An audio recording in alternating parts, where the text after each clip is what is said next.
নমস্কার বন্ধুরা, মুখোশ কিচেনে নতুন একটি রেসিপিতে সবাইকে স্বাগত জানাই। এখানে রেখেছি আমি 500 গ্রাম খাসির মাংস। এই মাংসটাকে দিয়ে আজকে আমি একটি রেসিপি করে দেখাবো, সেটা হচ্ছে মটনের হালিম। মটন হালিম করে দেখাবো। দেখুন মাংসটা কত সুন্দর। এই মাংসটাতে দিয়ে আর এখানে রেখেছি আমি, এটা হচ্ছে ছোলার ডাল, এটা মুসুরির ডাল, আর এটা হচ্ছে সোনামুগ ডাল, আর এখানে রেখেছি আমি ডালিয়া রেখেছি। এইটাতে মেপে রেখেছি। এটা এই 500 মাংসের জন্য এখানে 80 ml করে এই ডালটাকে দিয়েছি। আপনারা যতটা তৈরি করবেন সেই পরিমাণ হিসাবে ডালটাকে নিয়ে নেবেন সেইভাবে। এখন এইটাকে দিয়ে, মাংসটাকে দিয়ে আর এই ডালগুলোকে দিয়ে আমি এই হালিমটা কত সহজে তৈরি করব দেখুন। একদম অনেক বেশি মশলা দিয়ে তো সবাই করে, কম মশলা দিয়ে কত ভালোভাবে করা যায় সেটা আমি আজকে রান্না করে দেখাবো। তাহলে আমি এখন এই মাংসটাকে ভালো করে ধুয়ে এটাকে লেবুর রস আর লবণ দিয়ে এটাকে আমি প্রেসার কুকারে 2টো সিটি মেরে নেব। তাহলে বেশি নরম হবে না, আবার খুব শক্তও থাকবে না এভাবে। তাহলে চলুন দেখতে থাকুন কিভাবে আমি সহজ পদ্ধতিতে হালিমটাকে তৈরি করব। এই মটন হালিমটা বানানোর জন্য আমি এখানে এই মশলার উপকরণ রেখেছি। এখানে 1 বড় টেবিল চামচ 1 চামচ আদা এখানে কেটে রেখেছি, আর এখানে রেখেছি এতটা এই শুকনো কাঁচা লঙ্কা আর লাল লঙ্কা, আর এখানে একটা রসুন কোয়া ছাড়িয়ে রেখেছি, আর এখানে এতটা পেঁয়াজটা আমি ফোড়নের পরে ওটাকে দেবো। আর এখন এগুলোকে আমি এই মিক্সিটাতে এগুলো ভালো করে আমি মশলাটাকে এখানে পিষে নেব, পেস্ট করে নেব মশলাটাকে। এগুলো দিয়ে এটাকে বেশ সুন্দর করে আমি মশলাটাকে পেস্ট করে নেব। কড়াইতে তেল দিয়েছি পরিমাণ মতো, এখানে দিয়ে দেবো 1 চামচ মতো ঘি, দিয়ে দেবো এর মধ্যে, দিয়ে ওটার মধ্যে দিয়ে দেবো আমি এখানে রেখেছি গোটা গরম মশলা, দারচিনি, এলাচ, লবঙ্গ, আর রেখেছি 3টে শুকনো লঙ্কা, এটাকে ফোড়ন দিয়ে দেবো। আর দিয়ে দেবো এখানে ছেঁড়া তেজপাতা রেখেছি, তেজপাতাটা দিয়ে দেবো। বন্ধুরা দিয়ে একটু সরে দাঁড়াবে, সব ফুটিয়ে সাদা গায়ে আসে। আর এখানে দিয়ে দেবো আমি এবার এই পেঁয়াজ কেটে রেখেছি এখানে 3টে, এই পেঁয়াজটাকে দিয়ে দেবো। দিয়ে ভালো করে পেঁয়াজটাকে আমি এখানে ভালো করে ভেজে নেবো পেঁয়াজটা।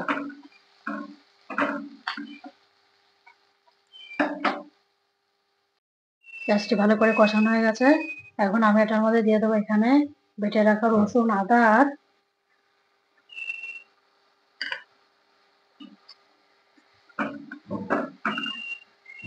এই শুকনো লঙ্কাটা, এটাকে এখন আমি ভালো করে কষিয়ে নেব। এই মশলাটার মধ্যে আমি দিয়েছি পরিমাণ মতো লবণ দিয়েছি, এখন দিয়ে দেবো পরিমাণ মতো হলুদ, দিয়ে মশলাটা আমার ভালো করে কষানো হয়ে গেছে। এখন এর মধ্যে আমি দিয়ে দেবো ওখানে সিদ্ধ করে রাখা খাসির মাংসটাকে এর মধ্যে আমি দিয়ে দেবো। সিদ্ধ করে রেখেছিলাম এই মাংসটা এর মধ্যে দিয়ে দেবো, দিয়ে ভালো করে মাংসটার সঙ্গে মশলাটাকে ভালো করে মিশিয়ে নেব। খুব সুন্দর করে মিশিয়ে নেবো মাংসটার সঙ্গে।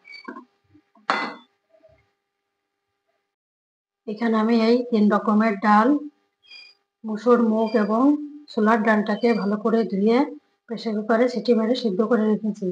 এই ডালটাকে এখন আমি এই মাংসটার মধ্যে দিয়ে দেবো। মাংসটা মশলার সঙ্গে মিশানো হয়ে গেছে, এখন আমি এই ডালটাকে এর মধ্যে দিয়ে দেবো। এই ডালটা দিয়ে দেবো, আর এখানে দিয়ে দেবো, এখানে রেখেছি ডালিয়া রেখেছি এখানে ধুয়ে, এই ডালিয়াটাকে দিয়ে দেবো। দিয়ে এখানে আমি এই মটনের স্টকটা রেখেছিলাম, এইটা মটনের স্টকটা এর মধ্যে দিলে স্বাদটা বেশি ভালো হবে। দিয়ে এটার সঙ্গে ভালো করে মিশিয়ে আমি এটা কিছুক্ষণ ঢাকা দিয়ে রেখে দেবো। দিয়ে আরেকটুখানির মধ্যে ডালের প্রেসার কুকার ধোয়া জলটার মধ্যে আমি দিয়ে দেবো, দিয়ে ঢাকা দিয়ে রেখে দেবো কিছুক্ষণ। এই মটন আলেমটি খুব ভালো করে ফুটে গেছে। এখন এর মধ্যে আমি দিয়ে দেবো এখানে আমার ধনে, জিরে আর গোলমরিচের গুঁড়ো করে রাখা, ভাজি করে গুঁড়ো করে রাখা, এটাকে দিয়ে দেবো। এটাকে দিয়ে ভালো করে মশলাটাকে মিশিয়ে নেব। দেখুন কত সুন্দর হয়েছে। এত স্বাস্থ্যকর একটি খাবার না বন্ধুরা, এটা এমনিও খাওয়া যায়, রুটি, ভাত, পরোটা সব কিছুর সঙ্গে খাওয়া যাবে। আর এই রমজান মাসে বন্ধুদের তো সারাদিনের ক্লান্তির পর এরকম যদি একটা হাই প্রোটিনের খাবার খায় তাহলে খুব ভালো শরীরের পক্ষে। এইভাবে বানিয়ে আপনারা খাবেন, দেখবেন কতটা ভালো আর কতটা সুস্বাদু হয় খেতে। একদম কম মশলা দিয়ে এইভাবে তৈরি করা যায়, কত সুন্দর হালিম দেখুন। আর এখানে আমি দিয়ে দেবো, এখানে রেখেছি আমি এই চামচের এতটা গরম মশলার গুঁড়ো রেখেছি। এই গরম মশলার গুঁড়োটা এর মধ্যে আমি দিয়ে দেবো, দিয়ে এটাকে আমি ভালো করে মিশিয়ে নেব। মিশিয়ে নিয়ে ওর মধ্যে রেখেছি আমি কয়েকটা ধনে পাতা রেখেছি কেটে, ধনে পাতাটাকে দেবো এর মধ্যে, দিয়ে এটাকে আমি নামিয়ে নেব। নামানোর আগে আপনারা চাইলে বেশি করে ঘি কিংবা এতে চিনিটা দিতে পারেন, দিলে আরো বেশি ভালো লাগবে খেতে।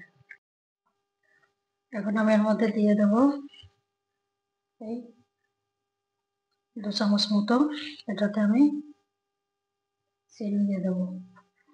আর এখানে দিয়ে দেবো এই ধনে পাতাটা এর মধ্যে ভর্তি দিয়ে দেবো, দিয়ে এর সঙ্গে ভালো করে মিশিয়ে নেবো। মিশিয়ে আমি এটাকে নামিয়ে নেব। এটাকে ভালো করে মিশিয়ে নিয়ে নামিয়ে নেব। দেখুন কত সুন্দর তৈরি হয়ে গেছে হালিম, মটন হালিম। এইভাবে চিকেন হালিমও করা যাবে। যে সমস্ত বন্ধুদের মটনের খাওয়ার সমস্যা, খেলে সমস্যা হয়, তারা এভাবে চিকেনটাকে দিয়ে এইভাবে ঠিক একইভাবে এইভাবে করে নেবেন চিকেন হালিম। মটনটা একটু খেতে স্বাদ লাগে তো বেশি, এই জন্যে কেউ আর তখন রোগের কথা ভাবে না। হাই কোলেস্ট্রল থাকলেও সেটাও ভাবে না যে বেশ একটু খেয়ে তো নি আগে। এবার আমি এটাকে নামিয়ে নেব। দেখুন কত সুন্দর হয়েছে, মাংসটা এরকম গোটা রয়েছে। এই যে আপনারা চাইলে মাংসটাকে ছোট করতে পারেন, কত সুন্দর। তাহলে এটাকে আমি এখন নামিয়ে নেব। দেখুন বন্ধুরা কত সহজে এবং কম উপকরণ মানে কম মশলা দিয়ে কত সুন্দর এই হালিমটাকে তৈরি করেছি। এত সুন্দর টেস্ট হয়েছে না খেতে। আর এখানে একটা এই গার্নিশিংয়ের জন্য দিয়ে দিলাম পাতাটা। আপনারাও ঠিক এইভাবে বানাবেন, বানিয়ে খেয়ে দেখবেন যে কতটা সুস্বাদু একটা পুষ্টিকর খাবার। এইভাবে বানাবেন আর আমাকে কমেন্ট করে জানাবেন কেমন লাগলো। যেভাবে আমি বানিয়েছি এইভাবে বানিয়ে খাবেন। আর এরকম সহজ পদ্ধতিতে রান্নার ভিডিও পেতে মুখোশ কিচেন চ্যানেলটিকে সাবস্ক্রাইব করবেন, লাইক করবেন, শেয়ার করবেন আর কমেন্ট করে জানাবেন কেমন লাগলো। আমার অনেক বন্ধু আছেন যে অনেক সুন্দর সুন্দর কমেন্ট করে আমাকে জানায়, খুব ভালো লাগে আমার। এইভাবে পাশে থাকবেন আর ভালো থাকবেন সবাই।